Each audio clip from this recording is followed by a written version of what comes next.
preparing to live stream the meeting.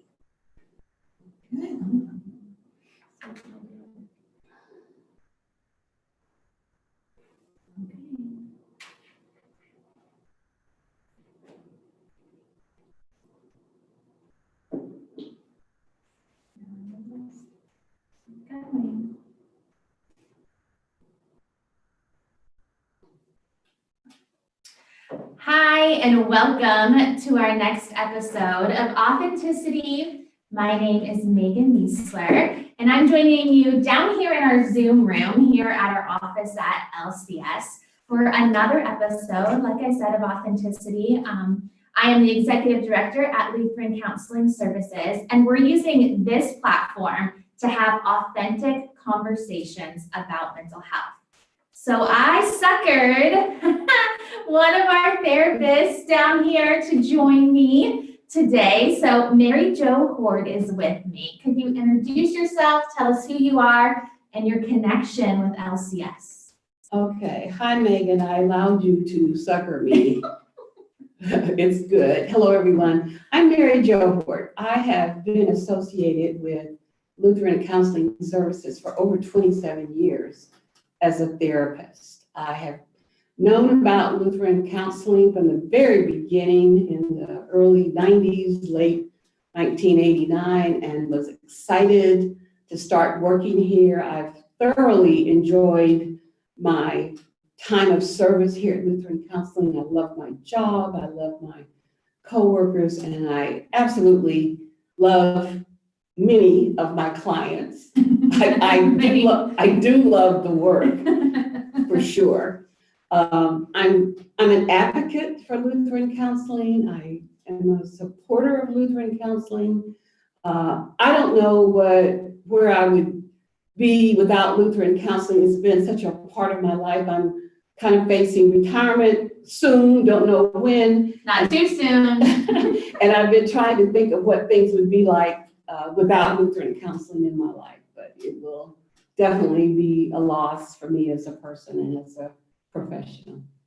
So I've known Mary Jo Hoard for probably most of my life, but in the past, well, my son is about to be 13, Mary Jo. So in the past 13 years, I have worked with her, and she was my clinical supervisor. As you become a licensed clinician, you have to work under somebody licensed. So she taught me all her tricks, all her sass that she brings to her counseling sessions.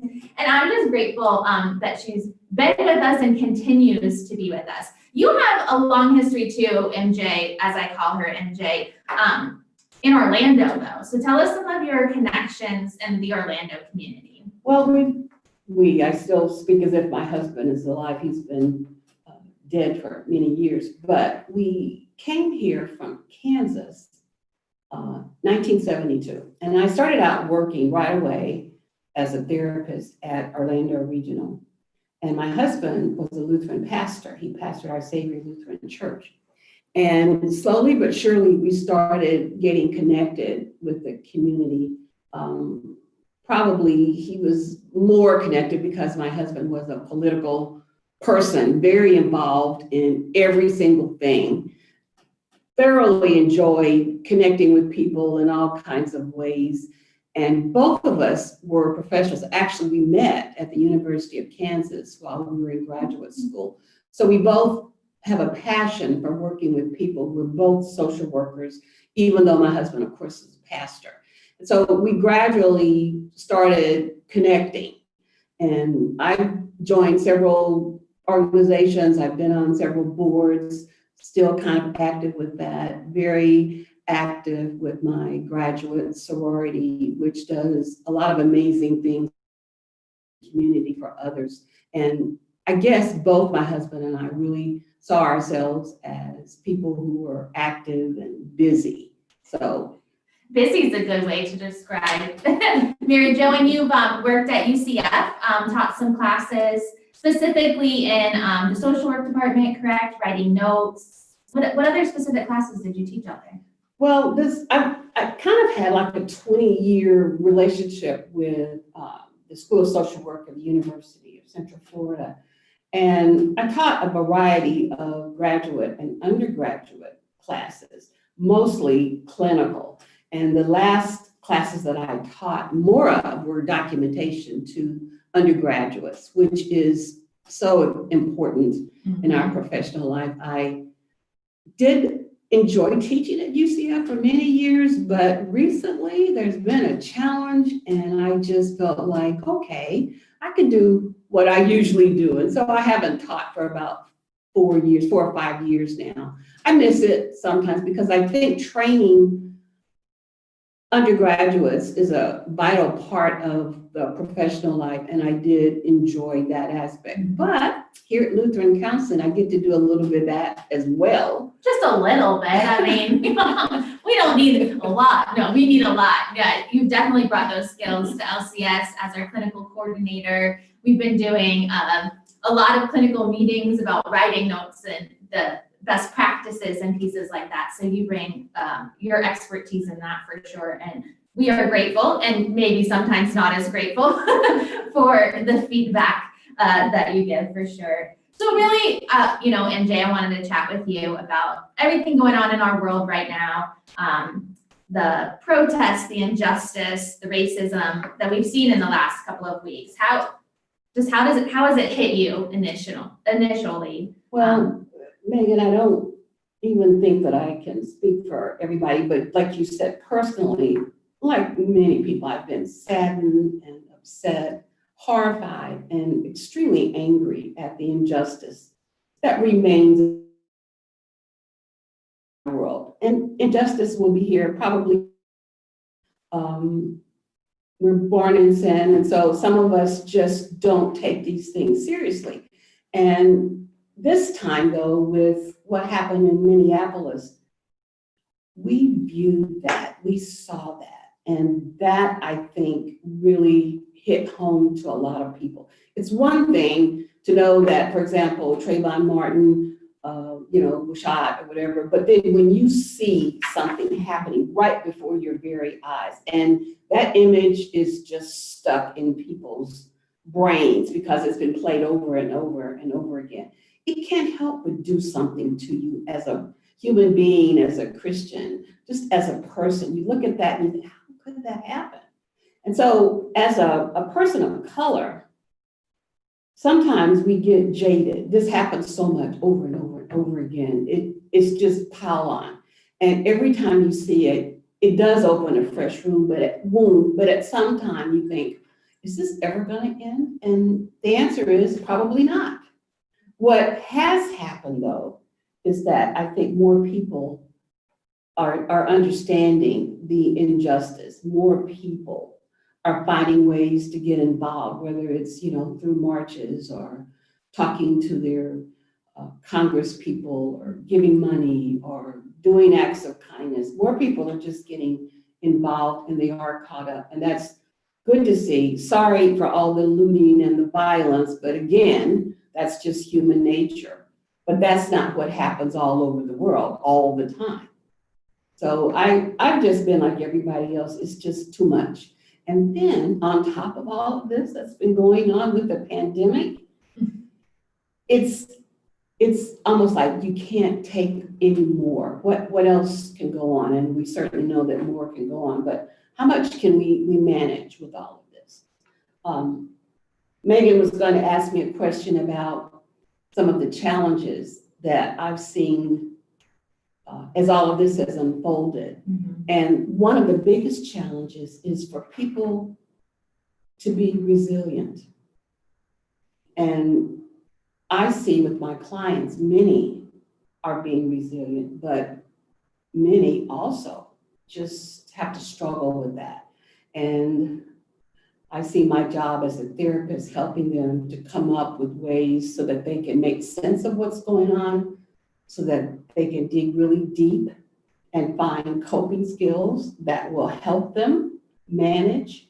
And many of them are doing that. It's also been a pleasure for me to see how creative people have been around the world to deal with quarantine, isolation. I mean, all the things from playing music on balconies to people proposing across rooftops to finding ways to have parades to celebrate graduations and see people in nursing homes. I mean, we have been very creative.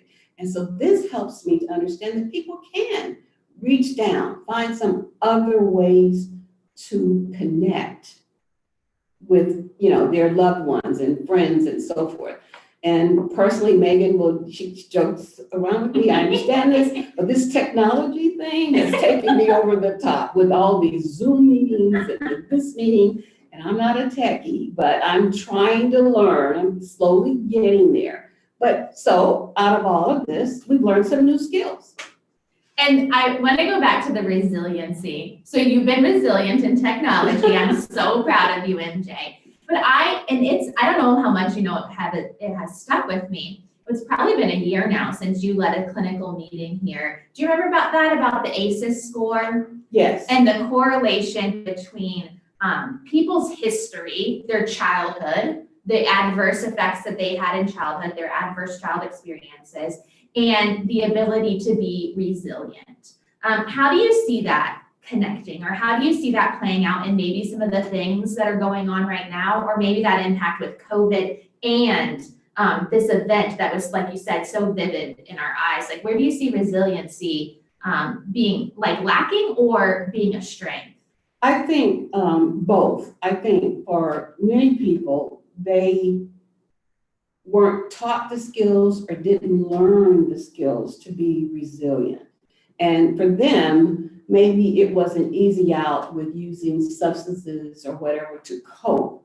So for those people, we have a little bit of work to do. But there are other people, through their experiences growing up or maybe other things that they have learned, they have devised a way to manage the negative things that are going on in our lives. There are multiple ways to do that. But I think a strength is for people to understand that the way a person views something makes all the difference in the world. Mm-hmm. And when we are working with our clients, I think we work to understand how they are conceptualizing what's going on, what might be right, what can we help them do it. But the whole goal is to help people learn to manage whatever challenges that they face in life.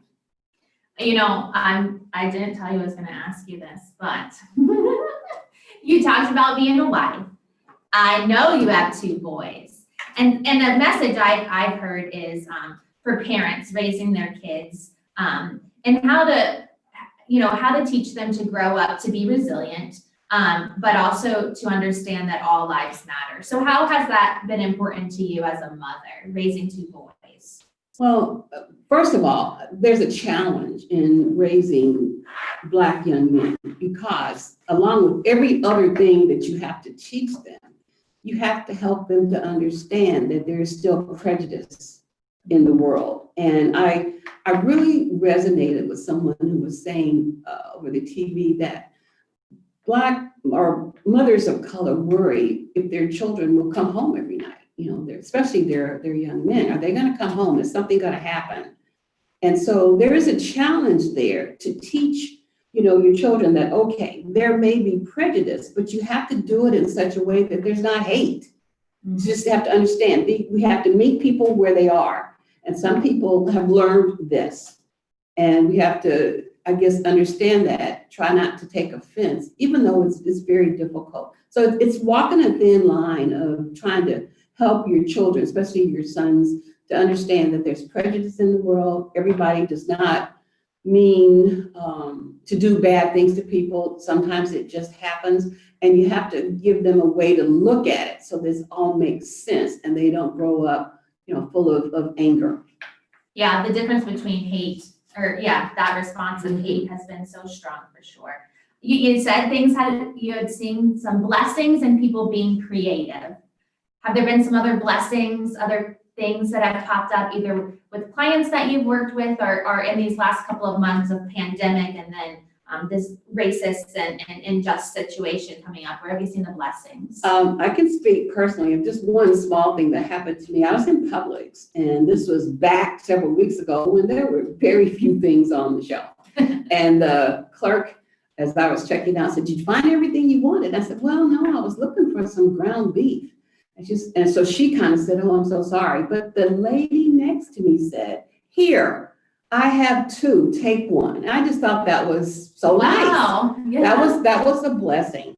And the other blessings, I think, have come from people understanding that they can get along if they have to. if they have They're to, stuck with each other. they can try to figure it out. I understand that it doesn't always work, but I've just enjoyed seeing people just do some very creative things while they're stuck at home with everybody. So I think the blessing still is that people are creative. I just love the way people have figured out, well, we're gonna cook some new meals, or we're gonna clean the closet, or we're gonna do some things for our neighbors, or find ways to connect, Zoom meetings with family, Zoom meetings with classmates, all of that. So I think those are the blessings, that people aren't just, being so grumpy and upset that they can't figure out something to do. I think those are blessings. Have there been some experiences in your life of injustice that have really, hit home with you? And how have you yourself been resilient in some things? Well, I think this goes back to how I grew up. I grew up in Kansas City, Kansas. And where I was from, things were segregated, but I didn't know it. That was just our normal life. We supported Black-owned businesses. We did everything in the Black community. And while we ventured out somewhat, we were safe, protected, I choose to believe, in the way we did our lives. So I did not face the kinds of discrimination that many people have faced, especially in the Deep South. I've always had friends with people of other hues, of other nationalities. And so I just never experienced in my lifetime direct discrimination. I guess I've been fortunate that way. And I know my husband did, but I didn't.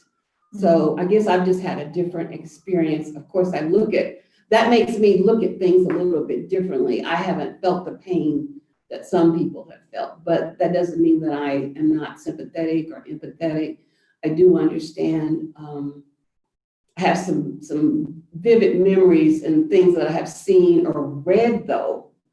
For example, I know this is kind of off the topic, but the African American Museum in DC has an exhibit about Emmett Till. And he was a young man who was really hung and so forth, just poor justice. And when I visited that museum, I could not go to that exhibit. I just couldn't. It's that I have a picture of that in my mind as well, still, and I cannot do that. And so things like that affect me today. I can't watch movies and things of people dealing with slavery and how hard they were treated. I can't watch that. So there are ways that it does. It affects all of us like that. Some of us more than others. Like I said, especially those who had to witness firsthand. But it does sound like you have your boundaries, right? Like I'll go this far, and then I know if I go too far over there, it might not have the reaction I want to have. Yes, exactly right. I can't handle it. I think you're right. I know what I can handle. I can't handle it. So as you've been working as a clinician in these times, what's been the predominant mental health issue that you've seen rising up in the last couple of months? Without a doubt, it has been heightened anxiety. So our clients who have been just a little bit anxious, boy, it's been ramped up. And what I try to do along with other therapists is to normalize what's going on and just let everybody know that, okay, we're all dealing with this. Let's talk about some ways that you can kind of handle it. And then we kind of go back and help them to understand, well, see, you were able to do this at that time. Let's take some of those things that you've learned, let's put it here. So I'm not saying, no, you are not supposed to be anxious. I'm just saying, let's kind of see how we can deal with it. So without a doubt, it's been the anxiety, it's been the unknown, it's been a little bit of the anger of all the limitations and restrictions that have been placed on us. So I think it's basically just trying to help people deal with what's going on in our lives from, just every day. But also understanding we've been here before, we've gotten through it before, and so we got to grab those skills from then and bring them to now for sure. Well, MJ, you survived. I ask everybody that comes on with me, is there anything specifically on your heart that we could pray for in the coming weeks? Something personally or something in the community that's really been laid upon your heart? Yes. As a professional, I do pray and ask for prayers as we meet people where they are every day that we come to work. I pray that God will always provide me and other professionals the correct words to say to our clients to help them with whatever their needs are. I tell everybody, counseling is magical. There's something that happens in that process. And I pray that when we're with our clients, that magic will happen so that they will be helped with whatever they need. Thank you, MJ. I learned so much about you that I didn't know, but I thank you so much for coming on with us. We're going to continue this platform to share authentic conversations about who we are and actively listen to each other in order to understand. So have a great day, and we will be back here next week. Bye. Bye.